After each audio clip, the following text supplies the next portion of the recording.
Assalamualaikum warahmatullahi wabarakatuh.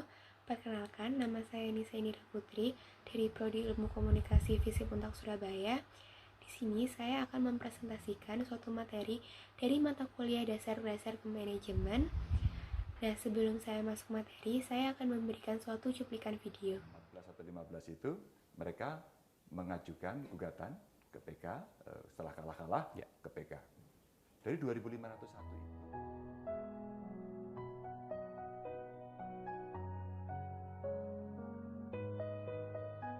Dari cuplikan video tersebut, kira-kira ada yang sudah mengerti belum ya materi apa yang akan saya sampaikan? Mungkin beberapa dari kalian sudah menebaknya dan itu benar.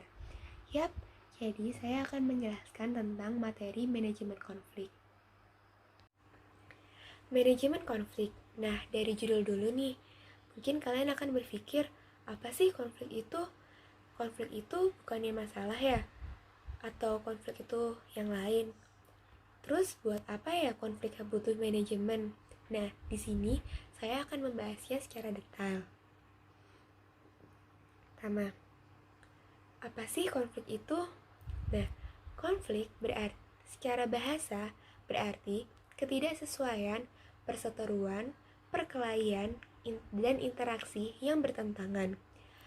Sedangkan menurut Alo Liliweri yang merupakan guru besar ilmu komunikasi Indonesia menyebutkan bahwa konflik merupakan bentuk pertentangan alamiah yang dihasilkan oleh individu atau kelompok karena pihak yang terlibat berbeda sikap, kepercayaan, nilai, dan kebutuhannya. Dari kedua definisi tersebut, dapat kita garis bawahi bahwa konflik merupakan suatu interaksi atau perilaku yang bertentangan. Nah, sekarang kita masuk ke latar belakang konflik. Kenapa sih ada konflik? Mengapa ada konflik? Sederhananya seperti ini. Kita adalah manusia. Manusia, individu satu dengan individu yang lainnya pastinya memiliki perbedaan, baik pikiran, perilaku, kebiasaan, dan perasaan. Bahkan, saudara kandung saja pasti juga memiliki perbedaan, apalagi orang lain. Selain itu, manusia itu sendiri adalah makhluk sosial yang butuh interaksi dengan yang lain dalam pemenuhan kebutuhan, seperti pemenuhan kebutuhan sosiologis, ekonomi, dan bahkan biologis. Jadi, konflik merupakan hal yang wajar terjadi di lingkungan masyarakat kapanpun dan dimanapun. Sumber konflik. Nah, dari penjelasan di atas,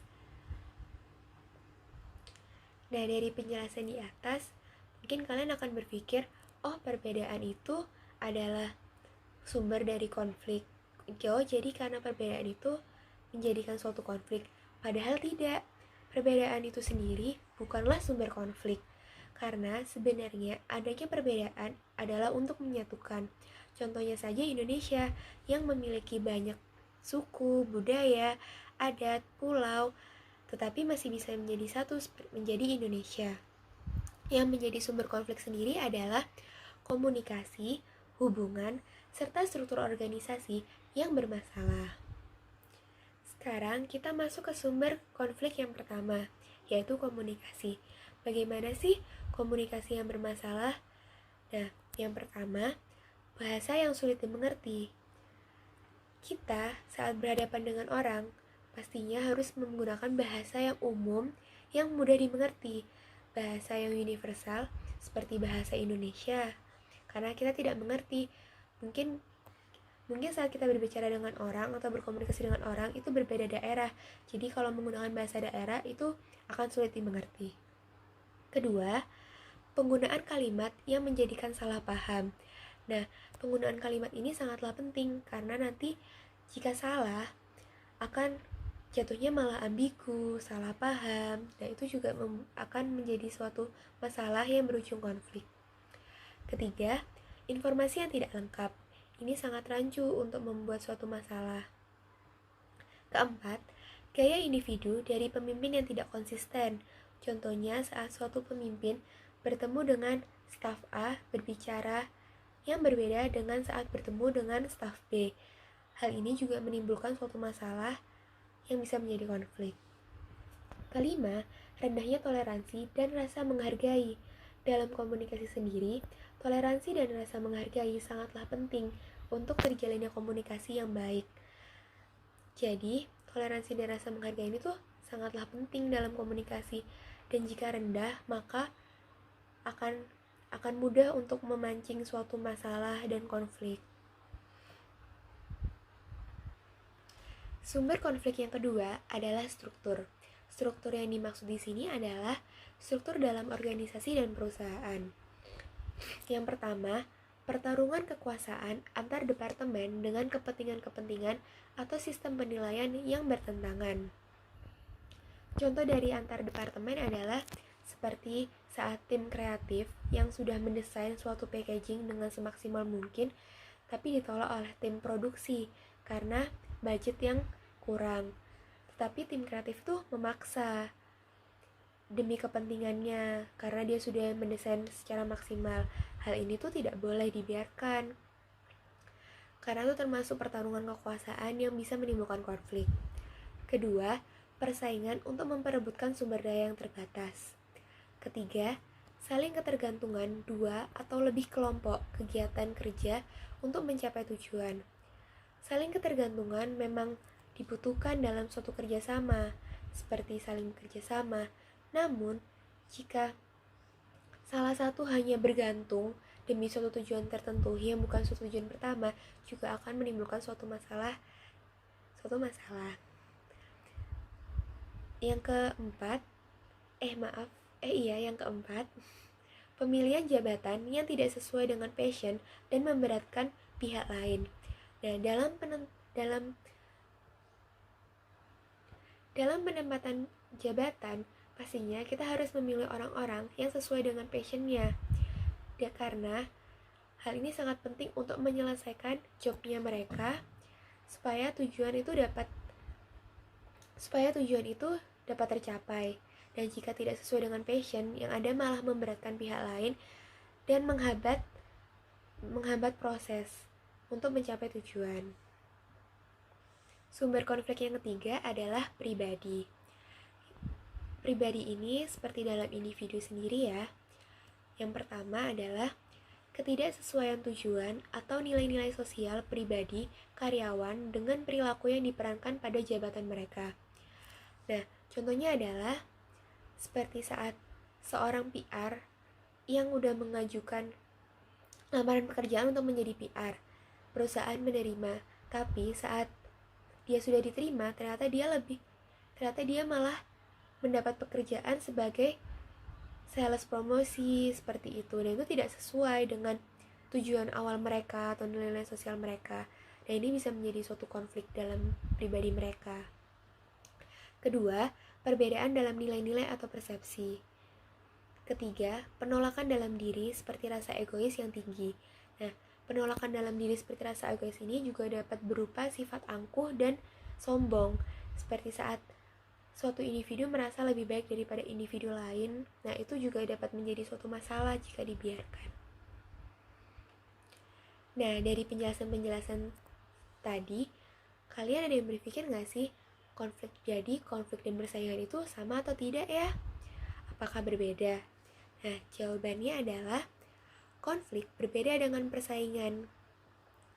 Persaingan terjadi ketika individu atau kelompok saling berlomba untuk mencapai tujuan yang sama tanpa saling menjatuhkan. Sedangkan konflik terjadi ketika adanya suatu perbedaan yang bisa terjadi di mana saja dan itu menjadi suatu masalah. Jadi, perbedaannya adalah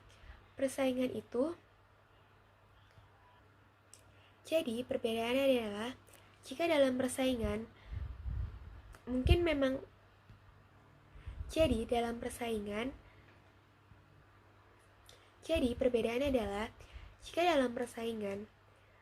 dalam berlomba untuk mencapai tujuan itu tanpa saling menjatuhkan. Sedangkan konflik itu sudah mencampuri urusan lawannya gitu. Jadi kalau persaingan itu secara sportif tanpa saling menjatuhkan. Kalau konflik itu sudah menjadi suatu masalah atau sudah sampai pada tahap saling menjatuhkan.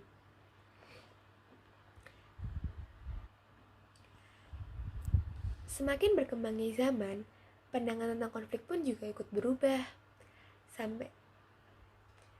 Semakin berkembangnya zaman, pandangan tentang konflik pun berubah. Di sini saya sudah mempunyai dua pandangan, yaitu pandangan lama dan pandangan baru. Nah, pandangan lama tentang konflik yang pertama adalah konflik dapat dihindarkan, sedangkan pandangan barunya konflik tidak dapat dihindarkan. Dalam maksud pandangan lama, konflik dapat dihindarkan itu karena mungkin di zaman dahulu orang-orang lebih bermain aman, sedangkan di zaman sekarang di pandangan baru konflik tidak dapat dihindarkan karena konflik akan selalu ada. Kedua, konflik disebabkan oleh kesalahan manajemen, pengacau. Pandangan yang kedua, konflik disebabkan oleh kesalahan manajemen dan pengacau. Di pandangan baru, konflik timbul akibat struktur, organisasi, dan perbedaan tujuan. Di pandangan lama, konflik mengganggu organisasi dan menghalangi pelaksanaan optimal. Sedangkan di pandangan baru, konflik dapat membantu atau menghambat. Di sini dapat terlihat perbedaan antara pandangan lama dan baru. Jika pandangan lama itu hanya menghalangi, namun di pandangan baru ternyata sudah ditemukan teori bahwa konflik ternyata bisa loh untuk membantu suatu organisasi dan perusahaan menjadi lebih baik. Nah, ke berapa itu? Nah, selanjutnya tugas manajer menghilangkan konflik, itu di pandangan lama. Namun di pandangan baru, tugas manajer mengelola tingkat konflik dan penyelesaiannya. Jadi, di pandangan baru, tugas manajer tidak hanya untuk menghilangkan, tetapi juga mengelola, menganalisis bagaimana konflik tersebut, mencari penyelesaiannya, sehingga saat kedepannya bertemu konflik lagi karena konflik tidak dapat dihindari, tidak terkejut atau sudah mempunyai solusi. Yang terakhir, organisasi optimal membutuhkan penghilangan konflik. Nah, sedangkan di pandangan baru, kegiatan organisasi optimal perlu tingkat konflik yang moderat. Nah, di sini dapat terlihat bahwa konflik itu dapat menjadikan kegiatan organisasi optimal di pandangan barunya. Jenis-jenis konflik, yaitu konflik sendiri. Sekarang kita masuk ke jenis-jenis konflik. Jenis-jenis konflik itu sendiri ada 5, yaitu 1. Konflik dalam diri individu. 2. Konflik antar individu. 3. Konflik antara individu dan kelompok. 4. Konflik antar kelompok dalam organisasi yang sama. 5. Konflik antar organisasi. Konflik dalam diri individu, seperti saat adanya rasa ragu-ragu, ketidakpastian dalam menentukan tujuan. Nah, kalau konflik antar individu adalah seperti perbedaan pendapat antara karyawan A dan B. Ketiga, konflik antara individu dan kelompok adalah saat suatu individu merasa tidak nyaman dalam suatu kelompok atau merasa ada yang berbeda dengan norma dan keyakinannya. Keempat, konflik antar kelompok dalam organisasi yang sama, seperti kelompok yang bagian mengerjakan tugas ini dan kelompok yang bagian mengerjakan tugas itu berseteru karena tidak sesuai tujuan awalnya. Nah, kalau yang kelima, konflik antar organisasi. Nah, mungkin kalian dari sini sudah ada yang berpikir nih, lalu bagaimana ya cara menghadapi suatu konflik? Nah, dalam menghadapi konflik sendiri, kita harus memahami 4 hal, yaitu fungsi konflik, pemicu konflik, spiral konflik, dan alternatif penyelesaian konflik. Nah, kita masuk ke fungsi konflik. Untuk menghadapi suatu konflik, kita harus memahami apa saja sih fungsi dari konflik itu sendiri. Yang pertama adalah sebagai alat kohesi. Kohesi sendiri adalah suatu gerakan tarik-menarik atau yang untuk merekatkan. Nah, konflik ternyata bisa menjadi pemicu kekompakan dan keaktifan anggota dalam mempertahankan serta memperlancar tujuan organisasi atau perusahaan, serta untuk mengubah persepsi bersaing secara sportif dengan prestasi. Jadi, dengan adanya konflik, itu bisa menjadi pemicu bagaimana kompaknya suatu anggota, bagaimana aktifnya seorang anggota dalam menanggapi adanya masalah. Begitu. Fungsi konflik yang kedua adalah sebagai alat pemicu kreativitas. Sebagai pemimpin yang tanggap, setelah adanya konflik dapat membuka forum diskusi untuk menyelesaikan perbedaan yang ada. Nah, dari forum diskusi ini pasti akan muncul pendapat-pendapat baru yang dapat memunculkan sebuah ide baru atau sebuah inovasi untuk organisasi atau perusahaan ke depannya. Yang ketiga, sebagai alat pelepas untuk terbuka. Pemimpin dapat mendengarkan pendapat anggota atau karyawan seperti unek-unek agar semua lebih terbuka dan kerjasama dapat terjadi lebih erat. Dengan adanya konflik seperti perbedaan pendapat atau masalah dari individu, seorang pemimpin juga bisa tanggap dengan mendengarkan bagaimana sih pandangan karyawan, undang-undang, jadi lebih terbuka, jadi hubungannya tuh lebih erat, lebih ke kekeluargaan. Lalu, fungsi konflik sebagai alat keseimbangan. Konflik ternyata juga bisa loh menjadi alat keseimbangan, karena konflik ada sebagai bentuk tantangan atau batu loncatan untuk menjadi lebih baik. Sebagai waktu untuk introspeksi, karena hidup harus seimbang, ada positif dan negatif seperti yin dan yang, dan juga agar tidak monoton dan penyelesaian dapat dilakukan dengan beragam. Hal ini saya ambil contohnya seperti saat kita makan. Mungkin kalau kita makan, kalau tidak ada sambal akan berasa kurang lah, padahal sambal tuh rasanya pedas loh, atau bahkan untuk beberapa orang tuh bisa menyakiti diri, tapi itu justru yang bikin makan menjadi lahap. Nah, ini seperti adanya konflik dalam suatu organisasi dan perusahaan, karena ternyata konflik bisa menjadi sesuatu tantangan atau batu loncatan untuk menjadi lebih baik. Sekarang, selain fungsi konflik, kita juga harus memahami pemicu konflik. Pemicu konflik konflik sendiri terjadi akibat perbedaan prinsip atau nilai, fakta, sentimen atau subjektivitas, harapan, kompensasi, dan 85% akibat sentimen. Sentimen sendiri sebenarnya juga lebih ke pendapat orang, perasaan orang. Selanjutnya yang perlu kita pahami adalah spiral konflik. Konflik semakin lama semakin melebar sampai tahap puncak bersifat destruktif atau negatif. Nah, faktor penyebar dari suatu konflik untuk mencapai tahap puncak atau bahkan sampai ke sifat negatif adalah karena suatu individu atau organisasi mengungkit masalah pribadi, masalah masa lalu, atau bahkan mengubah masalah, atau bahkan bermain fisik. Jadi, hal-hal tersebut harus dihindari.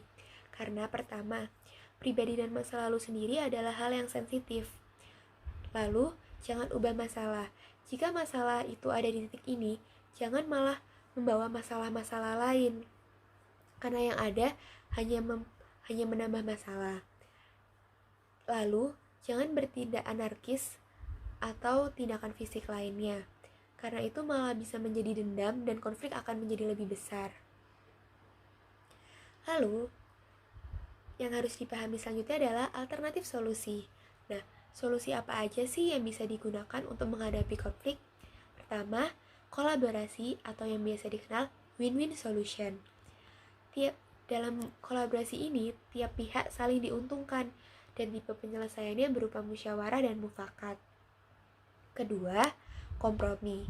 Dilakukan jika jumlah yang diperebutkan terbatas dan jika posisi kita dengan lawan sama kuat. Lalu, akomodasi.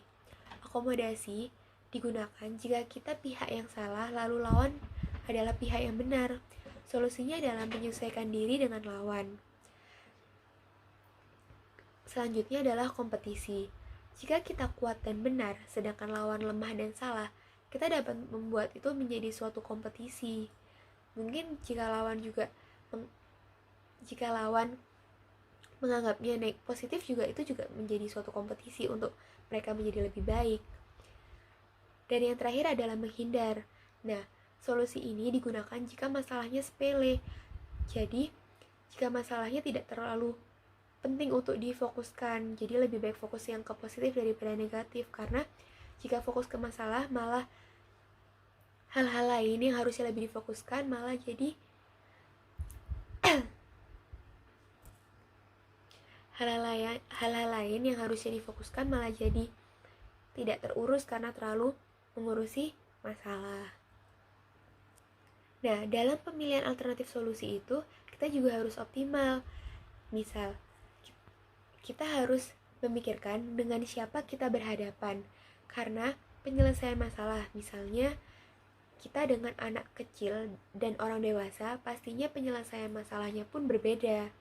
Kedua, apa akar masalahnya? Sebelum kita memilih solusi, kita harus mengerti latar belakang masalah, akar masalahnya apa. Lalu ketiga, sebisa mungkin jangan libatkan banyak orang.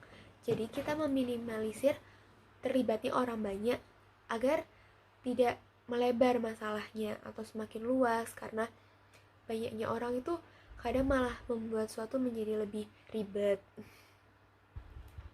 Metode pengelolaan konflik. Dalam pengelolaan konflik juga memiliki metode. Yang pertama adalah stimulasi konflik dalam satuan-satuan organisasi di mana pelaksanaan kegiatan lambat karena konflik terlalu rendah. Kedua, pengurangan atau penekanan konflik bila terlalu tinggi atau menurunkan produktivitas. Ketiga, penyelesaian konflik. Nah, di sini saya memberikan contoh konflik yang sangat sederhana dalam suatu organisasi, seperti adanya perbedaan pendapat antar karyawan dan manajer sehingga menimbulkan perseteruan, bahkan sampai karyawannya tidak ingin menjalankan tugasnya. Jika hal ini ditanggapi dengan negatif dan pemimpin tidak tanggap, maka akan terjadi perpecahan dan konflik akan meluas, entah antar karyawan dan manajernya. Namun, jika hal ini ditanggapi positif, akan ada forum diskusi, menjelaskan pendapat, mencari solusi, dan dapat memunculkan ide baru. Nah, sudah selesai nih materi tentang manajemen konflik. Semoga kalian mengerti ya. Terima kasih.